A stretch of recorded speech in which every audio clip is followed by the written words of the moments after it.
Welcome to the SVG TV news for today, January 27th. I am Khalil Kato with the details. In an effort to improve public confidence in the RSVG police force, the hierarchy of the force will be making their presence felt more on the ground.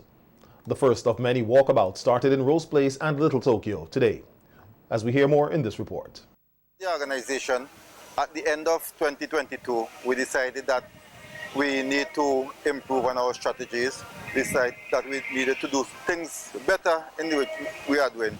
One way in which we choose to do that is to interact more with the community. Commissioner of Police Colin John speaking to SVG TV at Little Tokyo following the walkabout after 5 yesterday afternoon. John says police presence have intensified in areas where they feel it is needed. We went to Rose Place, we spoke to several residents there.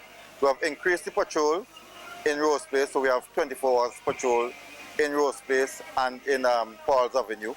We have spoken to the mother of Mr. Sage John. Tomorrow is the funeral and we express our condolences to her once again.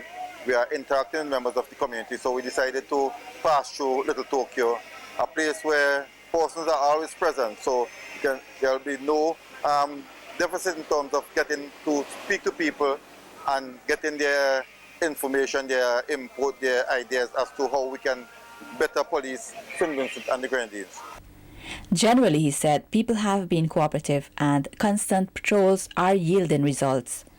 For the year so far, we have recovered about 9 firearms off the street so far and for the year, and we're really redoubling our efforts to ensure that the people of St. Vincent and Grenadines, that they're not only safe, but the perception that they are safe as well. The Commissioner of Police is encouraging the public to come forward and not be afraid to share their opinion when they come to their community. We have Assistant Commissioner Enville Williams, Superintendent Blake. She's in charge of the Central Division and she's a person from Rose Place, so she very much was able to interact with the persons in Rose Place. Inspector Jack, he is second in charge of this Central Division. SP Simmons is the public relations man, and we have Inspector Ellis, he's a Minister of Religion. So we have very talents that we work with today. Persons in Little Tokyo commented that they have never seen the police carry out interactions and wondered if something was amiss. However, the Commissioner of Police says there is nothing to worry about. The general public, they welcome our presence and they encourage us and they tell us that it should be done more often. So that is something that we're going to heed.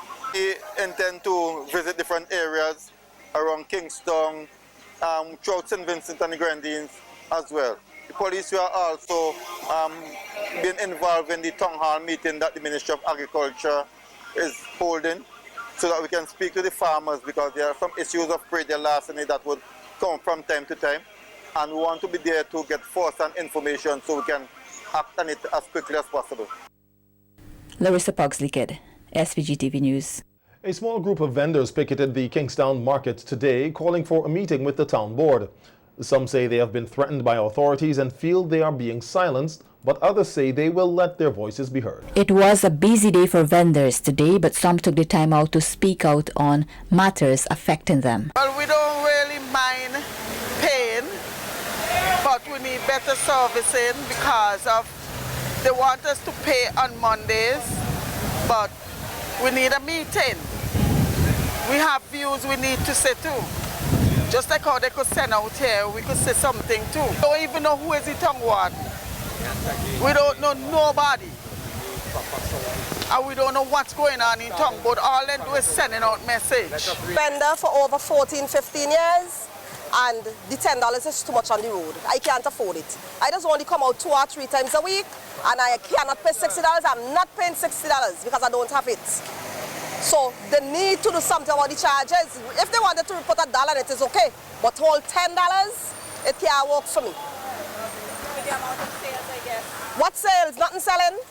I just sell cologne. I just sell plastic bag to pay for the upstairs and stuff like that on the road. Because people don't eat cologne, is once in a while they just buy it, and that's what I just vend away with. I've been about 18 years. I hate the treatment what I'm getting now, because it's not right. Joel Poyer, who is known for his social activism, was one of the persons picketing. He says he was approached by some vendors who said they're not getting anywhere with their concerns. Called me and a couple of them said, Poya, we need you to champion the cause that you have been championing for us all the time, because the situation is getting worse. You see, up to now we can have a dialogue with management of the market, and we can have a dialogue with Tongo Diesel, because it's two different entities. Those in the circle say you bring them in off the street, and situation are worse for them. Even those over yonder in the market over there has issues also. Because those in the far one over yonder, they can't get anything sell. Hardly anybody goes over there. The problem with the toilet in the market remains an issue. There's one toilet down here to supply at least 400 persons. We just call in the vendors plus the person who's come and play the shop and so on. So if somebody come and want to use, there's one cubicle of toilet. And ever so often, it is flooding. And when it floods, these people in this area, people not come in this area to fly the train. Some vendors say today was a bad day to picket, as it is the day when they try to make the best of sales, so they remained inside.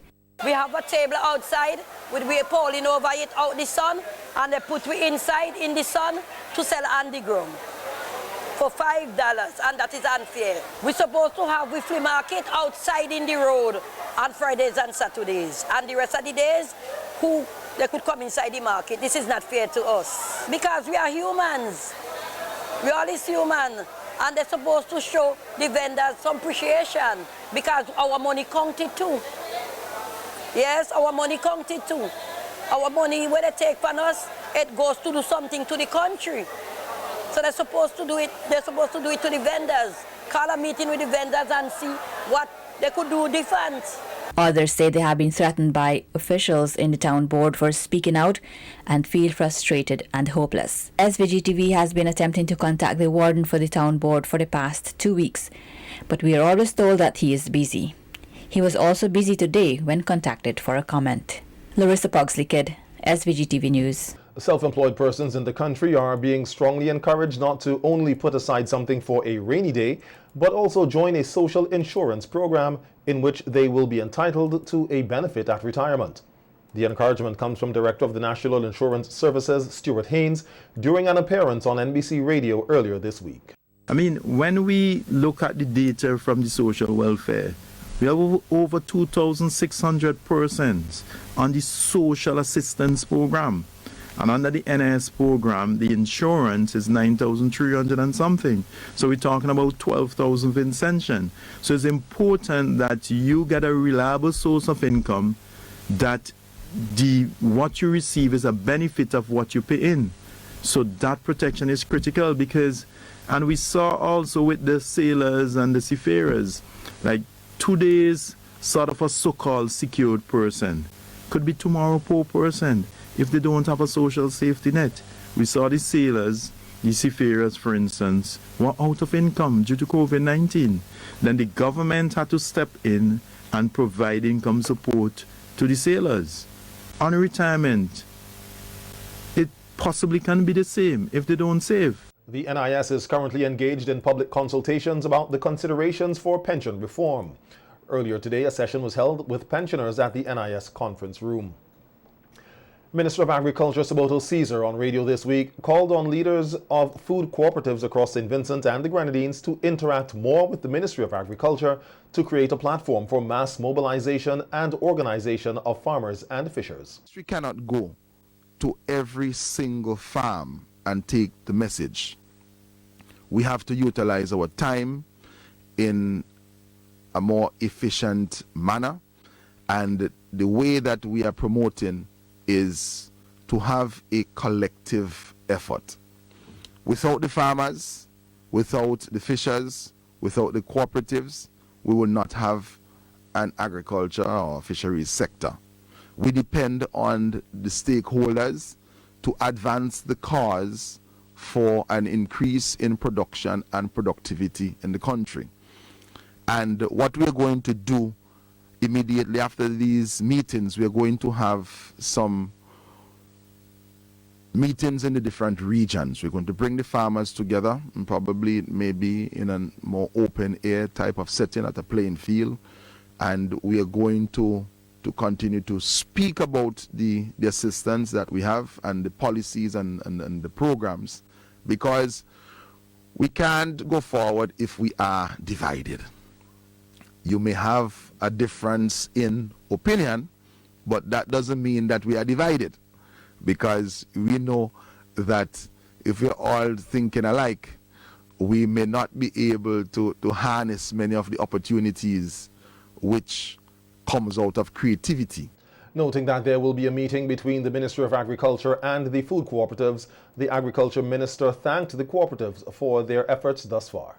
Cooperatives, we're asking for you to play a greater role. I want to thank the cooperatives though, because without the cooperatives we would not have had such good mobilization of our farmers thus far, and reflect that about a decade ago we had the launch by the FAO, the Year of the Cooperatives. We saw the formation of over 20 different cooperatives, and some are doing excellent work and some definitely in need of support. So there will be a meeting with the cooperatives very, very soon, and that will flow into the meeting also with the off-takers, the supermarkets. There are too many persons importing in this country food that is available locally and that we can support our farmers with. The government of SVG is investing in digital transformation for the smooth and effective delivery of public services through the Caribbean Digital Transformation Program, CARD-TP. To this end, a workshop for key stakeholders convened today at the National Insurance Services Conference Room. The workshop aims to develop a 5-year digital transformation strategic roadmap as part of the CARD-TP. The project is a $28 million project financed by the World Bank Group. The Commonwealth of Dominica, Grenada, St. Vincent and the Grenadines, and St. Lucia are all participating countries. The objective of the project is to increase access to digital services, technologies, and skills by governments and businesses and individuals in the participating Eastern Caribbean countries. The project will also assess the digital economy ecosystem, including digital infrastructure, digital platforms, payments, financial services, digitally enabled businesses, digital skills, etc. In St. Vincent and the Grenadines, and also draft a national digital economy development strategy. The OECS Commission signed on as the implementing agency for the regional components of the World Bank IDA grant-funded CARD-TP. Form 3 students of the St. Vincent Girls High School will, for the next few weeks, sharpen their entrepreneurship skills as they participate in the Shafia London 2023 Business Department Challenge, which was officially launched today. The challenge is being sponsored by GHS past student and businesswoman Shafia London Williams, and the Kingstown Cooperative Credit Union KCCU will engage 21 teams who have been paired with 21 mentors and 21 student mentors to create and run a small business with a startup capital of $250 each. Giving an overview of the business challenge, teacher Rolis Nanton said the challenge is geared towards providing beneficial exposure and training to more than 100 students who will someday become entrepreneurs or develop a career in the business field. Challenges the students to create and run a small business by providing them with the support necessary during the period 27th January to May 19, 2023. The students are placed into small groups and assigned mentors so that they will be able to execute their business plans effectively. Each group will be provided with a startup capital of $250, which should be repaid at the end of the challenge, so that future business students will be able to benefit from this initiative. The students will also receive 60% of any profits they make, and the other 40% will go to the school. The students will collaborate closely with their mentors and other support systems to tackle every challenge and enjoy every benefit that may arise during this period. This challenge also gives the students a chance to build networks, not only among themselves, but with people who may become future customers to their businesses, as a number of students have already expressed interest in continuing their businesses even after the challenge has ended. During this phase of the business challenge, students will be assessed on things such as their executive summary, marketing plans, and their customer services that will be offered. Nanton encouraged the students to use the opportunity as a stepping stone for future endeavors. We hope that every student will appreciate this opportunity made possible by Mrs. Shafia London Williams and put all effort into ensuring the success of their businesses and creating enthusiasm for owning a business among future students. It is our aim in the business department to ensure that this project continuously improves in order to provide our students with the best the business world has to offer. Thank you to Mrs. London Williams and all our mentors who are here to help us realize this goal for the benefit of our girls. Deputy Headmistress of the Girls High School, Athalie Kane Solin, who spoke highly of last year's challenge, encouraged this year's participants to do their best. It was conceptualized by the business department, headed by Mrs. Latoya Derisha John. Its aim to foster student entrepreneurship was immediately welcomed and added as an annual staple to the school's academic calendar. Last academic year, we saw mentors and students not only conceptualizing and executing successful businesses, but also fostering meaningful relationships with each other and their mentors. Therefore, it is my hope that our mentors and third form business students continue these positive trends and surpass the excellence that we saw last year. I end with the encouragement to each group that you do your best and be honest in your dealings. By the end of this exercise, I know that you will have grown tremendously and that the lessons learned will remain with you throughout your lifetime. May the best team win. Good luck. Businesswoman and sponsor of the challenge, Shafia London Williams, challenged the teams to break the record set by the participating students last year. You may end up managing businesses for people, and you need the same skill set. You may end up being what we call professionals in a functional area, and you decide you want to open an office, a doctor, lawyer, engineer. If you don't understand business, that skill set will go to waste because you're not going to be able to maximize your skill set if you're not understanding the basics of business. So I want you to take this very seriously. It's $250. I know I was born a long time ago before you, but it's still a lot of money to me. I remember my auntie giving me $10 a week to go to high school, and that was lunch and break. Don't ask me, I'm a survivor. I survived, and I now understood. But at the same time, $250, as Mrs. Dyer also said, may seem a lot to some, not enough to many, and just enough to some. It's up to you to decide what you do with it. One class last year, there's a record to be broken.